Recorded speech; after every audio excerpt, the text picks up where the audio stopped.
오늘도 이 새벽에 하나님의 은혜가 가득하길 예수님의 이름으로 축복합니다. 오늘 고린도전서 6장은 바울이 고린도 교회에 전하는 메시지 세 가지가 있습니다. 먼저 1절에서 8절까지는 고린도 교회 내에 있는 형제끼리의 세상의 법정에 고발하는 것에 대해서 말하고 있고, 또 9절에서 11절은 하나님 나라를 유업으로 받지 못하는 사람이 어떤 사람인지를 말씀하고 있습니다. 또 12절에서 20절까지는 몸으로 하나님께 영광을 돌려야 함을 말해주고 있습니다.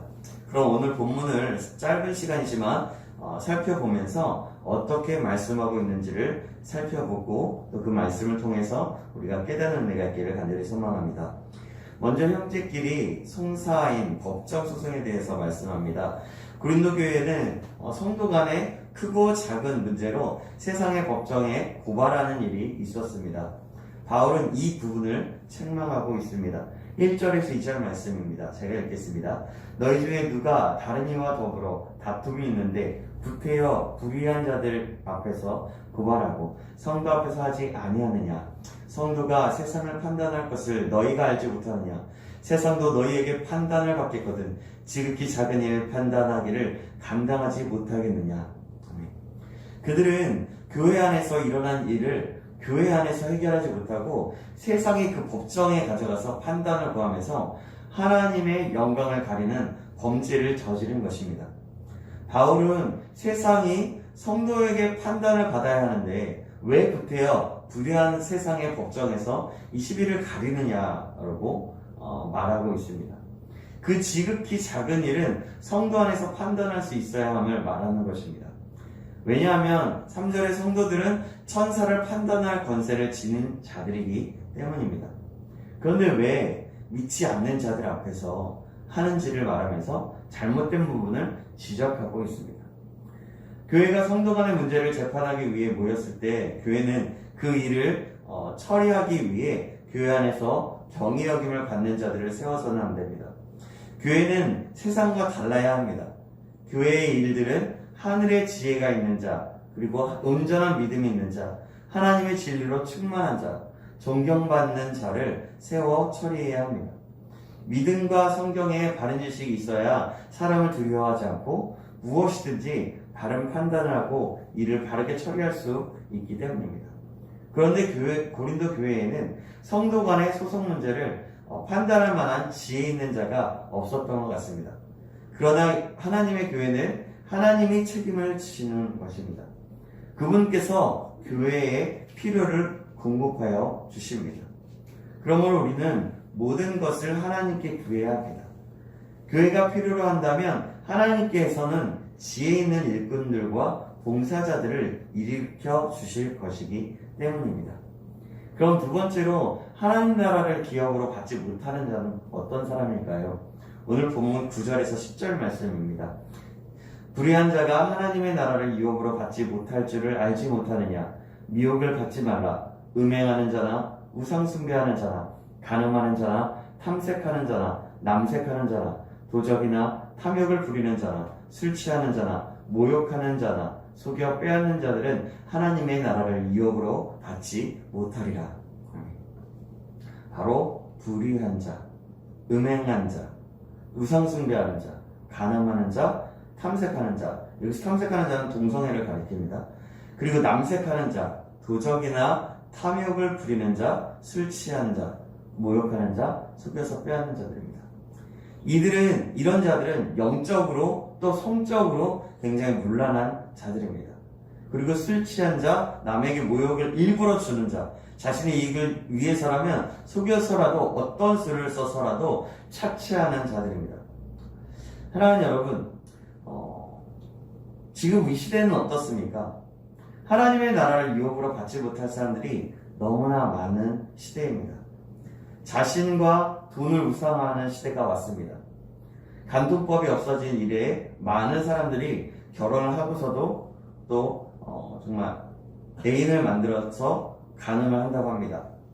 동성애도 합법적으로 해달라고 계속해서 성평등법, 차별금지법 등을 통과하려고 엄청나게 많은 이슈와 노력들이 있습니다. 이 법이 통과되면 정말 큰일 나게 됩니다. 마음대로 말씀대로 살아가고 신앙생활을 할 수 없게 되기 때문입니다. 심지어 지금 어떤 일이 벌어지고 있냐면 아이들의 교과 과정에 성평등 성소수자들을 인정하는 것들을 넣으려고 하는 시도들을 하고 있습니다. 정말 어려운 시기입니다. 교회에서는 거룩한 척을 하면서 또 세상에 나가서는 자신의 이익을 위해서라면 착취하는 사람들도 참으로 많이 있다고 합니다. 우리는 이 세대를 어떻게 살아야 합니까? 정말 깨어서 간절히 기도하며 나아가야 할 것입니다. 우리가 그 메시지들에 속지 않기 위해서 하나님의 진리를 알기에 더욱더 힘써야 합니다. 말씀 안에 거하기를 힘써야 하는 것입니다. 우리 모두가 이 사실을 꼭 기억하시기를 주님의 이름으로 축원합니다. 아멘. 바울은 이 부분에 대해서 말씀하면서 죄악을 멀리할 것을 촉구하면서 하나님의 나라의 유혹을 받지 못할 사람들을 말씀하고 있습니다. 고린도 교회에 이 같은 자들이 더러 있었지만 하나님의 영으로 예수님의 이름으로 씻겨서 거룩히 구별되어 의롭게 된 것을 말씀하면서 하나님의 은혜로 역사하셔서 이 모든 것들을 이루어 나간 사람들, 그런 사람들이 고린도 교회에 있었음을 또한 말씀합니다. 그렇기 때문에 죄를 멀리하고 하나님을 찾는 일에 힘써야 함을 말씀하고 있는 것입니다.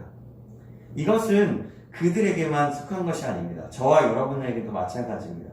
불의한 죄인이었던 우리가 예수 그리스도를 영접함으로 믿게 된 것처럼, 그래서 이 은혜를 깊이 새기며 은혜 받은 자처럼 거룩하게 살아야 함을 말씀하고 있는 것입니다.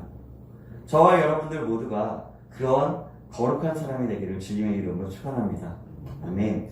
그럼 마지막으로 몸으로 어떻게 하나님께 영광을 돌릴 수 있을까요? 오늘 본문 18절, 20절 말씀입니다. 18절에서 20절 말씀 보시겠습니다. 제가 읽겠습니다. 음행을 피하라. 사람이 범하는 죄마다 몸 밖에 있거니와 음행하는 자는 자기 몸에 죄를 범하느니라. 너희 몸은 너희가 하나님께로부터 받은 바 너희 가운데 계신 성령의 전인 줄을 알지 못하느냐.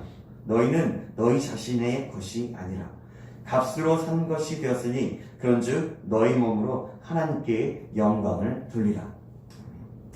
우리의 몸이 하나님께 받은 몸임을 알고 성령께서 거하실 성령의 전인 것처럼 사는 것입니다. 음행을 피하는 것이고 바로 거룩하게 사는 것입니다. 아까도 말씀드렸지만 죄악을 멀리하고 깨끗하고 거룩하게 살아서 몸으로 하나님께 영광을 돌리라는 것입니다. 사랑하는 여러분, 그렇습니다. 우리는 예수님의 피값으로 불의한 죄인이었던 사람들입니다.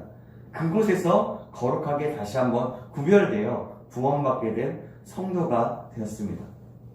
아무것도 아니었고 아무짝에도 쓸모없는 불의한 존재였습니다. 그런데 예수님의 피값이 우리를 살게 하셨고 구원받게 되었다는 것입니다. 정말 큰 은혜입니다.